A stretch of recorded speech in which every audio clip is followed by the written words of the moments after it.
Halo semuanya, selamat datang di Ruang Baca, tempat di mana kita bisa berdiskusi tentang sastra dari seluruh dunia. Dan kembali lagi bersama aku Naura yang akan memandu acara hari ini. Nah, di sini mungkin kita akan membahas novel dari negeri Wiwi Baget nih teman-teman. Di samping aku udah ada salah satu teman yang akan membahas tentang novel hari ini. Halo Putri, gimana kabarnya? Halo Nora, kabar baik. Kamu gimana kabarnya? Baik-baik. Nah, mungkin Putri bisa memperkenalkan diri kali ya sebelumnya siapa? Halo teman-teman, nama aku Putri. Nama aku Putri Rahmawati. Kalian bisa panggil aku Putri. Aku adalah mahasiswa dari Bahasa dan Sastra Prancis Universitas Gadjah Mada semester 3. Dan di sini aku akan mengajak kalian buat bahas salah satu novel Prancis. Udah boleh aku sebut belum judulnya? Boleh. Oke. Jadi judulnya adalah La Tres, atau kalau dalam bahasa Inggris itu adalah The Bread. Kalau dalam bahasa Indonesia tuh kepangan gitu ya teman-teman. Nah itu adalah karyanya Letitia Colombani. Seru banget. Nanti kita akan kulik lebih dalam ya. Kalau boleh tahu sinopsisnya kayak gimana sih Mbak Putri? Atau mungkin ada gambaran sedikit kali ya tentang novelnya apa? Boleh aku bacain sinopsisnya. Tapi ini pakai bahasa Prancis ya. Boleh. Siap-siap nih dengar teman-teman. Dari Ingda, Smita est une intouchable. Elle rêve de voir voir sa vie échapper à sa condition misérable et entrer à l'école. Cécile Gilia travaille dans l'atelier de son père. Lorsqu'il est victime d'un accident, elle découvre que l'entreprise familiale est réunie. Canada, Sarah, avocate réputée, va être promue à la tête de son cabinet quand elle apprend qu'elle est gravement malade. Liées sont le savoir parce qu'elles ont de plus intime, de plus singulier. Smita, Gilia et Sarah refusent le sort qui leur est réservé et décident de se battre. Vibrante d'humanité, leur histoire tisse une tresse d'espoir et de solidarité. Trois femmes, trois vies, trois continents, un même soir de liberté. Kalau boleh tahu artinya apa sih Mbak Putri? Soalnya kayak culture banget gitu kedengarannya. Jadi itu intinya adalah tentang novel ini tuh menceritakan tentang 3 perempuan nih dari 3 negara yang berbeda. Ada yang dari India, ada yang dari Sisil dan juga Kanada. Nah, 3 perempuan ini tuh mengalami kehidupan yang berbeda-beda. Jadi Letitia di sini tuh memperlihatkan gimana 3 perempuan itu berjuang untuk gimana sih caranya living their life gitu. Gimana sih caranya mereka menjalani kehidupan mereka dengan banyaknya stereotip tentang perempuan di dunia di negara-negara asal mereka gitu. Kenapa penulisnya sendiri tuh memilih 3 tokoh perempuan dari 3 negara yang berbeda nih Mbak Putri? Jadi pemilihan Letitia atas 3 perempuan dari 3 negara yang berbeda-beda itu tuh bukan sebuah kebetulan. Letitia Colombani itu ingin menunjukkan bahwa ketidakadilan dan perjuangan perempuan adalah pengalaman global. Nah, Smita dari India itu menghadapi penindasan sistem kasta. Kita tahu kan kalau di India itu ada kasta-kasta dan biasanya perempuan itu ya pasti perempuan dimanapun lah ya mengalami hal itu lebih berat daripada laki-laki. Kalau Gilia itu di Sisil atau Italia berhadapan dengan tradisi dan krisis ekonomi. Sementara Sarah dari Kanada bergulat dengan tekanan dunia profesional modern dan juga penyakit. Jadi si Sarah ini tuh ada penyakit. Dengan latar yang berbeda-beda itu, Letitia Colombani itu mau menegaskan bahwa meskipun konteksnya tidak sama, perempuan di berbagai belahan dunia itu sama-sama berjuang mempertahankan martabat dan kendali atas hidup mereka. Jadi tuh menurut aku ini tuh buku yang kalau kamu feminis, boleh banget baca buku ini. Kalau boleh tahu sendiri Mbak Putri itu feminis nggak sih? Banget Kak. Saya feminis banget. Jadi waktu saya nemuin buku ini, saya langsung baca sinopsisnya terus kayak, wah bagus banget nih, trois vies, trois continents. Mau banget baca. Kalau boleh tahu kayak gimana sih sebenarnya alur dari La Tres sendiri? Apalagi ada 3 tokoh ya di dalamnya. Bagaimana sih penulisnya menulis itu? Jadi Letitia Colombani itu membangun alur La Tres dengan cara disusun secara bergantian antar tokoh. Jadi bab-babnya tuh pendek dan pindah-pindah antara Smita, Gilia, dan Sarah. Jadi itu beberapa bab awal tuh akan bahas Smita dulu dan juga setelahnya adalah Gilia dan juga Sarah. Terus baru nanti gimana pertemuan mereka. Struktur ini tuh membuat pembaca bisa melihat potongan kehidupan dari masing-masing tokoh secara paralel. meskipun kepisah-pisah, cerita mereka tuh perlahan kebentuk jadi satu kesatuan karena pada akhirnya mereka tuh ketemu kan. Teknik ini tuh juga diciptakan sama Letitia Colombani secara sengaja untuk menciptakan rasa keterhubungan dan membuat pembaca menyadari bahwa perubahan kecil dalam satu kehidupan bisa berdampak pada kehidupan lain meskipun mereka tidak pernah saling mengenal. Nah, seru banget nih dari sinopsis yang aku dengar. Nah, di antara karakter-karakter tersebut, bagaimana sih sebenarnya konflik utama masing-masing tokoh dan bagaimana sih penulis membangun hal tersebut? Jadi kita mulai dari Smita. Smita itu yang dari India itu ya, adalah perempuan Dalit. Nah, hidupnya tuh ada dalam kemiskinan dan penindasan seperti kebanyakan perempuan-perempuan India alami yang kastanya rendah gitu ya, dari konflik seksual dan juga ekonomi yang emang kesulitan. Nah, konfliknya dia itu adalah keinginannya untuk menyelamatkan masa depan anaknya dari sistem kasta yang kejam.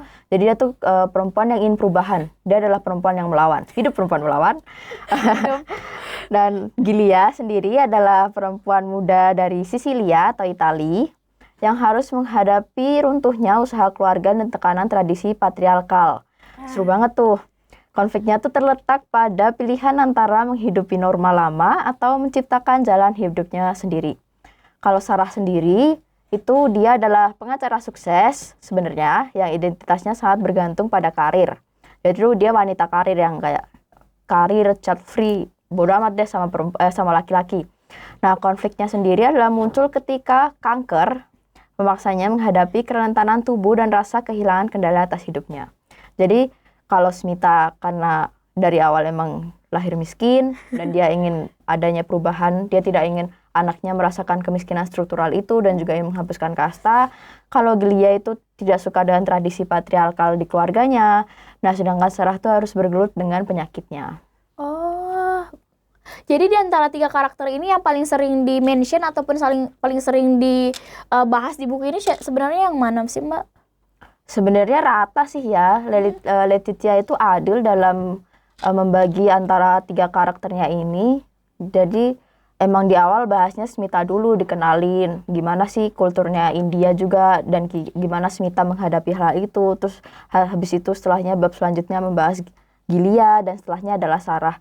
Jadi menurutku adil dalam membagi karena setelah semua flashback kehidupan mereka, semua kehidupan mereka diberitahu pembaca, setelah itu pembaca diperlihatkan bagaimana mereka bertemu. Oh, jadi 3 karakternya kompleks banget ya? Iya. Kalau boleh tahu, apalagi mereka berasal dari beberapa ras yang beda-beda dan budaya yang beda-beda. Bagaimana sih latar sosial dan budaya dalam membentuk konflik dari cerita tersebut? Latar sosial yang dibentuk sama Letitia Colombani dalam novelnya Latres ini tuh sangat menentukan konflik masing-masing dari tokoh. Sistem kasta di India itu membuat Smita hampir tidak memiliki pilihan hidup. Pasti dong, apalagi dia seorang perempuan. Tradisi dan nilai keluarga dari Sisilia yang itu si Gilia itu, Itali, membatasi juga kebebasan dia sebagai seorang perempuan. Patriarki lah biasa. Sementara itu perempuan profesional di Kanada menuntut Sarah untuk selalu kuat, produktif, dan sempurna. Melalui perbedaan latar-latar ini, Letitia Colombani itu menunjukkan bahwa struktur sosial seringkali menjadi sumber utama penderitaan perempuan, bukan cuma kelemahan individu mereka. Jadi masing-masing menghadapi konflik. Sebenarnya konflik dari antara Smita, Gilia sama Sarah itu, Sarahnya lebih berbeda ya karena Sarah itu lebih ke ujian dari Tuhan. Nah, sedangkan untuk Smita dan juga si Gilia itu murni karena konstruksi sosial. Ya, konstruksi sosial yang membuat perempuan dipandang lebih rendah daripada laki-laki. Nah, seperti yang saya tahu kali ya, judulnya tuh kan Latres, artinya kepangan. Apa sih sebenarnya makna simbol kepangan tersebut? Kenapa penulisnya memilih Latres sebagai judul? Sebenarnya ini stereotip ya. Kita pasti ada stereotip kalau kepangan itu identik dengan perempuan. Rambut perempuan panjang, dikepang jadi cantik. Nah, kepangan dalam Latres ini tuh jadi simbol identitas, feminitas, dan pengorbanan. Seperti Smita yang mengorbankan rambutnya sebagai bentuk doa dan harapan. Rambut itu tuh kemudian menjadi bahan wig untuk Gilia di Italia dan akhirnya membantu Sarah menghadapi kehilangan rambut akibat kanker. Jadi rambut itu tuh kayak kesatuan, hal yang akhirnya menyatukan tiga perempuan itu. Kepang juga melambangkan keterjalinan nasib antara mereka bertiga, bahwa kehidupan perempuan saling menopang meskipun mereka tidak pernah bertemu atau saling mengenal. Karena kepang kan bentuknya gini-gini, Tiga ya? ya seperti jalinan. Oh, jadi apa sih sebenarnya hubungannya Smita dengan kepangan itu? Karena yang saya tangkap tadi Giola yang punya ini ya usahanya kan, terus yang Sarah yang membeli hal tersebut. Terus kalau dari Giulia, Kalau dari Smita itu dia, kalau di India itu kan biasanya ada pengorbanan gitu ya, tradisi mereka. Nah, Smita tuh menjadikan rambutnya tuh sebagai pengorbanan dan bentuk doa. Nah, setelahnya rambutnya itu tuh jadi bahan blik di Itali, which is itu adalah tempatnya Gilia. Nah, akhirnya Sarah lah yang, karena dia kanker, dia butuh rambut, akhirnya rambut itu membantu Sarah. jadi saling berhubungan iya. gitu ya. Bagaimana sih sebenarnya tema perempuan, tubuh, dan martabat itu dipresentasikan dari buku itu? Novel Latres, karyanya Letitia Kolobani, itu menunjukkan bahwa tubuh perempuan tuh sering menjadi ruang kontrol sosial. Perempuan tuh harus ini, harus itu. Perempuan dibatasi dalam bidang pendidikan, pekerjaan, dan lain-lain. Nah, Smita dipandang rendah karena tubuh dan kelahirannya. Sedangkan Sarah itu merasa kehilangan nilai dirinya ketika tubuhnya tidak lagi sempurna, karena dia sakit kanker. Sedangkan Giulia itu berjuang mempertahankan hak atas pilihan hidupnya, berjuang dari sistem patriarkal yang ada di lingkupnya. Melalui ketiganya itu, Letitia Colombani menegaskan bahwa martabat perempuan tidak seharusnya ditentukan oleh kasta, penampilan, ataupun produktivitas. Menarik banget ya dari yang saya tangkap tadi. Jadi kalau Letitia itu kayak bagaimana sih gaya bahasa dan teknik penceritaannya yang dia ceritain? Menurut aku, jadi ini novelnya full Prancis ya teman-teman. Jadi mungkin aku belum tahu kalau di Indonesia udah ada versi terjemahan atau belum, tapi untuk aku gaya bahasanya sendiri untuk versi Prancisnya itu tuh udah sederhana, lugas, dan gak berlebihan. Jadi topiknya berat, tapi sebenarnya gaya bahasanya tuh ringan. Nah, karena Letitia tuh nggak menggunakan metafora-metafora yang rumit, terus tetap fokus juga pada emosi dan juga pengalaman-pengalaman tokoh yang ada. Jadi teknik penceritaannya dan juga gaya bahasanya menurutku tuh efektif buat membangun empati pembaca, membuat pembaca merasa dekat dengan tokoh-tokoh yang ada. Nah, terus menurutku nyaman aja sih untuk dibaca, apalagi kalau kamu feminis ya. Boleh dibaca untuk menambah wawasan. Kalau boleh tahu apa sih yang sebenarnya Mbak Putri sangat amat highlight ataupun mention dari buku Latres ini? Selain gimana buku ini membuka wawasan aku tentang kehidupan perempuan dari negara-negara lain, menurutku buku ini juga ngasih pesan yang dalam untuk aku sebagai seorang perempuan. Karena menurutku di buku ini tuh Letitia menunjukkan pentingnya empati dan juga solidaritas, terlebih lagi di sini yang condongnya ke perempuan. Novel ini tuh mengajarkan bahwa perjuangan perempuan sekecil apapun memiliki makna. Letitia tuh juga menyampaikan bahwa keberanian untuk memilih hidupnya sendiri meskipun melawan sistem yang ada adalah bentuk kekuatan yang nyata. Jadi ya setelah membaca ini, misal kamu bukan seorang feminis, boleh tetap baca buku ini. Mungkin efeknya kamu akan tahu kalau menjadi perempuan itu bukan hal yang mudah. Terus kalau kamu seorang feminis dan membaca ini, pasti kamu akan yakin aku akan feminis selamanya gitu. Jadi kenapa sih Latres itu apakah Latres itu masih relevan untuk dibaca saat ini, apalagi untuk perempuan-perempuan, atau gimana sih kalau menurut Mbak Putri? Iya, menurut aku banget, karena sampai sekarang perempuan tuh masih menghadapi ketidaknyamanan akibat konstruksi sosial. Jadi menurut aku novel Latres itu tetap relevan dengan kehidupan yang ada hingga sekarang, yaitu ketidakadilan sosial, masalah pendidikan juga di beberapa daerah negara itu masih susah untuk seorang perempuan. Terus tekanan terhadap tubuh perempuan yang sampai sekarang perempuan tuh kan ada tuh namanya perkataan quotes ya atau apalah itu yang bilang kalau perempuan tuh cuma kalau di Jawa ya. Di Jawa itu ada perempuan tuh cuma maca, mana, masa.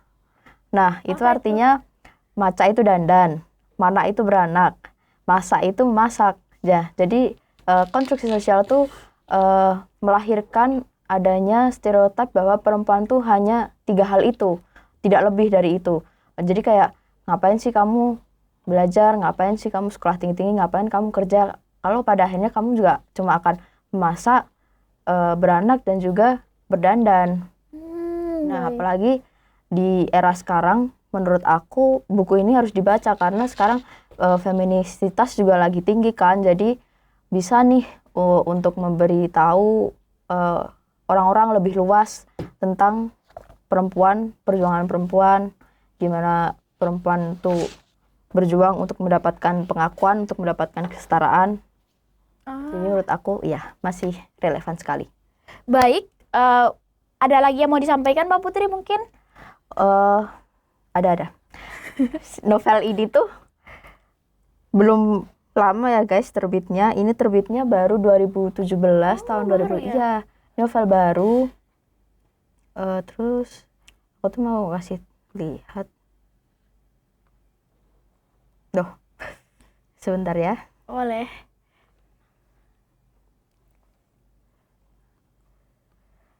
Aku masuk hilang. Apa? Iya, intinya aku tuh sebenarnya mau ngasih tahu kalau novel ini bisa diakses. Kalau untuk yang mau baca novel ini ya, kan ini novelnya sebenarnya bukan novel lama, tapi kalau di Indo tuh kayaknya belum yang tersebar luas gitu. Dan juga untuk terjemahannya aku juga belum tahu sih udah ada atau belum. Soalnya ini aku baca yang versi Prancis. Nah, untuk versi Prancisnya bisa dibeli di warung sastra.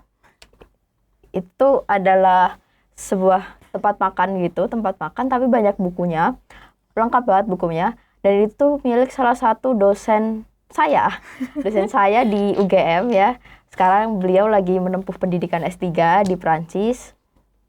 Nah, saya dapat novel ini di warung sastra. Itu adalah tempatnya Mas Bagus. Norah mungkin mau baca atau Aku jujur ya lumayan tertarik dengan buku ini, apalagi saya menganggap diri saya feminis ya. Jadi kayak buku itu adalah hal yang mungkin akan saya masukin di book list saya selanjutnya. siap. Jadi menurut kamu buku ini oke kan? Oke banget. Kalau dari cerita saya ya. Ya, menurut saya sangat amat tertarik dengan buku ini setelah mendengar cerita Anda. Mungkin terima kasih ya guys untuk sudah mendengarkan. Sampai jumpa di episode selanjutnya.